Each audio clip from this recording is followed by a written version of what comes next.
के सभी एग्जाम्स को कवर करेगी, चाहे वो CHSL हो, चाहे वो CGL हो, CPO हो, NTPC CBT 2 हो, ग्रुप डी हो, इन सभी एग्जाम्स को हम इस सेशन से कवर करते हुए चलेंगे। चलिए तो एक बार शेयर कर दीजिए, जल्दी से आ जाइए फटाफट से और बता दीजिए कैसे हैं आप सब, और आप में से कौन कौन है जो SSC का फॉर्म ऑलरेडी भर चुका है। चलिए बताइए जल्दी से, फटाफट से बताइए आप में से कौन कौन ऐसा स्टूडेंट है।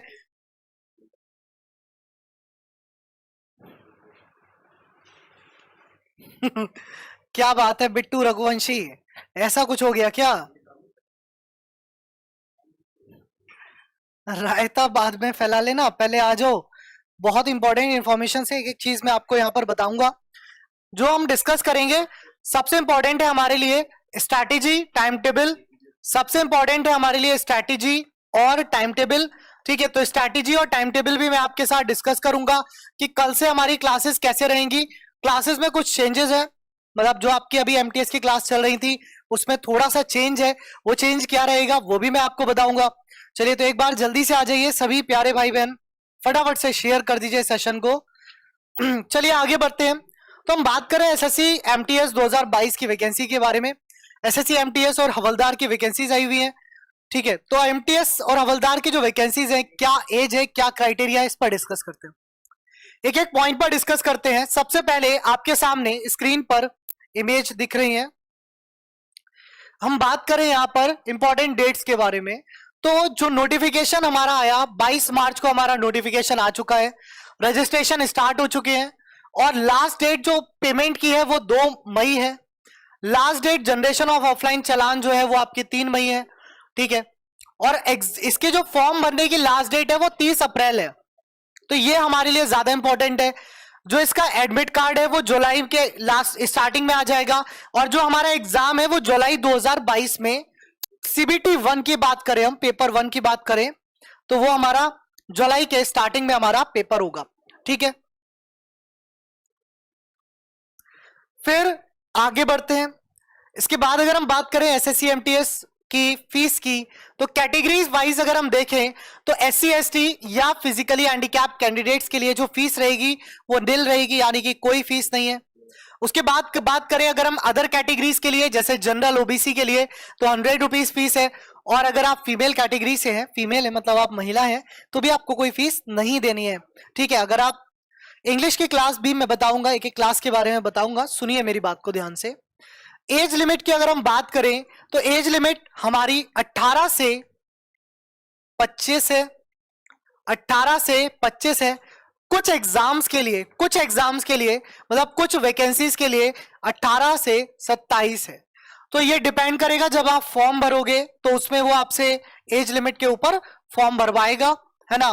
तो जिनकी कैंडिडेट की 18 से 27 में आएगी वो 1 जनवरी 2004 के बाद के नहीं होने चाहिए, और जिनकी 18 से 25 की आएगी वो जो आएगी वो इनके बीच में आएगी, मतलब 2 जनवरी 1997 से 1 जनवरी 2004 तक। ठीक है, और 18 से 27 वालों की जो आएगी वो 2 जनवरी 1995 से लेकर के 1 जनवरी 2004 के बीच में अगर आपकी एज है तो आप इस फॉर्म को भर सकते हैं। ठीक है, आगे बढ़ते हैं। हम बात करें जो एज रिलैक्सेशन दिया जाएगा हवलदार के लिए या और कैटेगरीज के लिए, SC ST के लिए 5 साल का एज रिलैक्सेशन है। ठीक है, फिर OBC की अगर हम बात करें तो 3 साल का एज रिलैक्सेशन है। फिजिकली हैंडीकैप कैंडिडेट्स के लिए 10 साल का एज रिलैक्सेशन है, और उसके में भी फिजिकली हैंडीकैप में जो OBC कैंडिडेट्स होंगे उनके लिए 13 साल का, और जो SC ST कैंडिडेट्स होंगे उनके में 15 साल का, यानी कि 27 + 15, अगर आप 42 साल के भी हैं तभी आप इसका फॉर्म भर सकते हैं। एक्स सर्विसमैन के लिए 3 साल का जो डिडक्शन है वो आपको दिया जाएगा, 3 साल का जो एज रिलैक्सेशन है वो आपको प्रोवाइड किया जाएगा। ठीक है, एक एक चीज को डिटेल में ही बता रहा हूं भाई, सुनते रहो। एजुकेशन की अगर हम बात करें तो SSC MTS का फॉर्म भरने के लिए आपके पास 10th क्लास पास होना चाहिए। अगर आपने 10th क्लास पास कर रखी है, आपने हाई स्कूल पास किया हुआ है, तो आप SSC MTS का फॉर्म भर सकते हैं। अगर आपने हाई स्कूल पास किया हुआ है तो आप SSC MTS का फॉर्म बिल्कुल भर सकते हैं। 7 मार्च 2004 का होगा या नहीं होगा अभी आपको मैंने बताया था, इसके बीच में देख लीजिए। 1 जनवरी 2004 तक, 1 जनवरी 2004 तक अगर आपकी उम्र है, कब से? 2 जनवरी 1997 से, तब आप इस फॉर्म को भर सकते हो। चाहे आपकी 2 जनवरी ही क्यों ना उम्र हो, आप इस फॉर्म को नहीं भर पाएंगे, ठीक है, यहां ध्यान रखिएगा।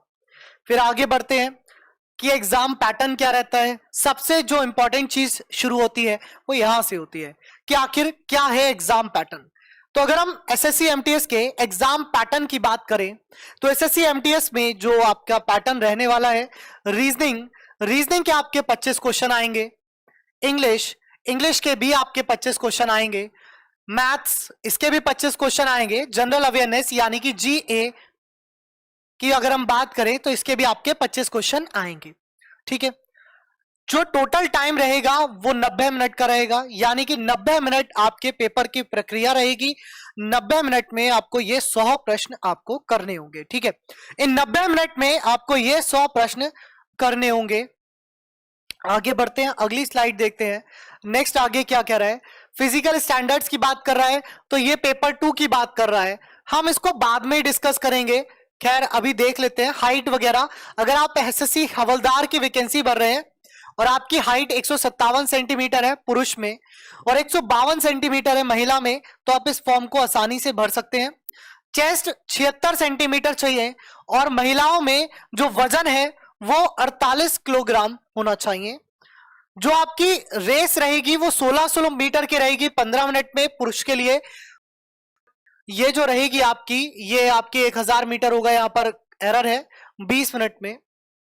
8 किलोमीटर की साइकिलिंग रहेगी 30 मिनट में और 3 किलोमीटर की साइकिलिंग रहेगी 25 मिनट में।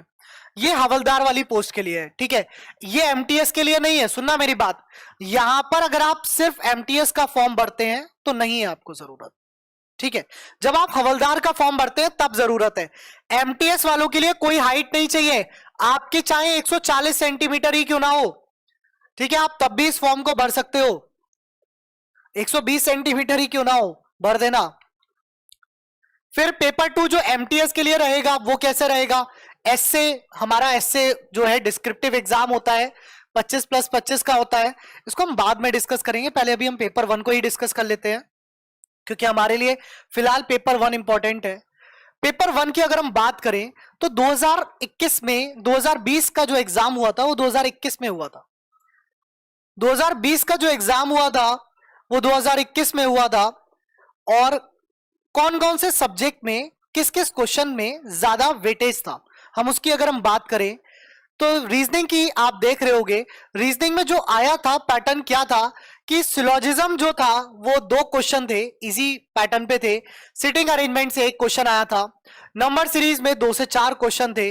मिरर इमेज 1 से 2 क्वेश्चन पे था। पेपर कटिंग 1 क्वेश्चन आया था। जो आपका ऑड वन आउट था 2 क्वेश्चन थे। मैथमेटिकल ऑपरेटर्स के 2 क्वेश्चन थे। एनालॉजी से 3 क्वेश्चन थे। सीरीज के भी 2 से 3 क्वेश्चन थे।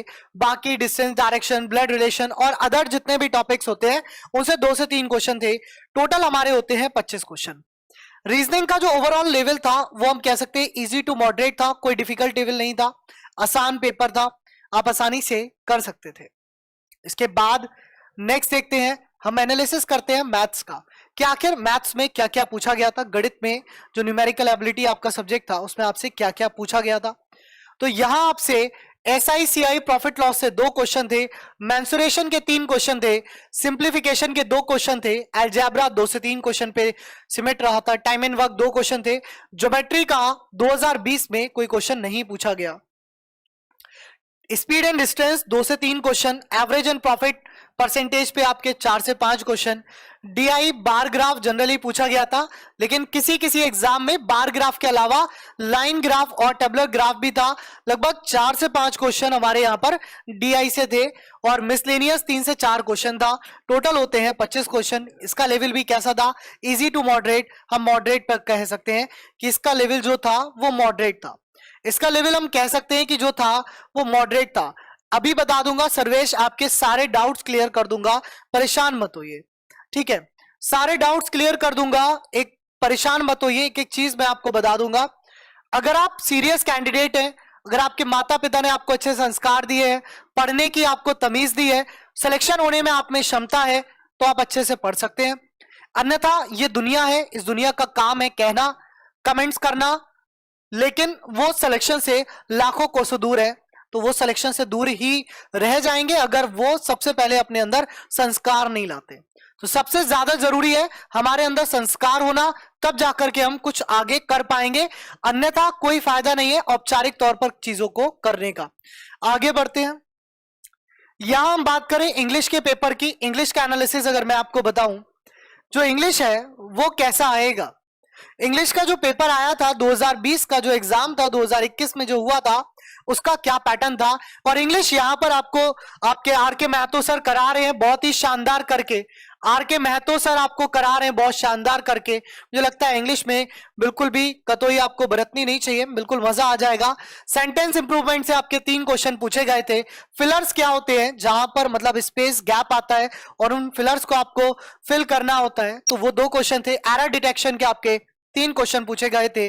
साथ ही साथ आइडियम फ्रेजेस के आपके 2 question, para jumble 4, synonym antonym 4, ओडोवलेस 2, spelling यानी कि जो स्पेलिंग होती है वो गलत आती है, कुछ नालायक तो इसको भी गलत कराते हैं, गलत स्पेलिंग को भी गलत कराते हैं, ये देखिए काबिलियत है ये भी।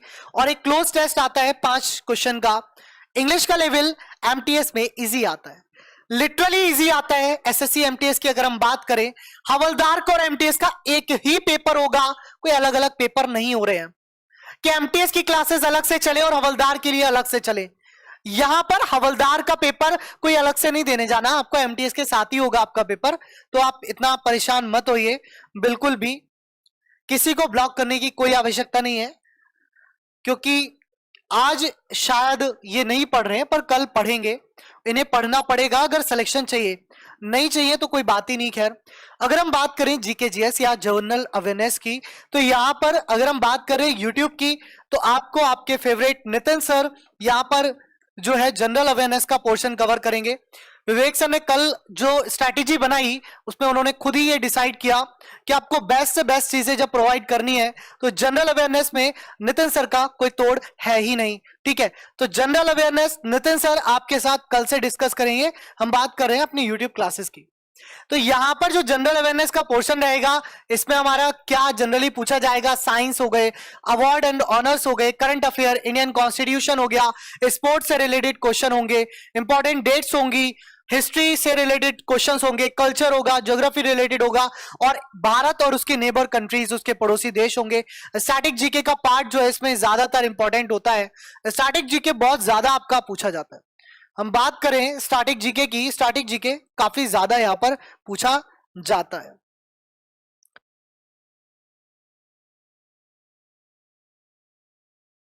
फिर इसके बाद हम देखते हैं सैलरी।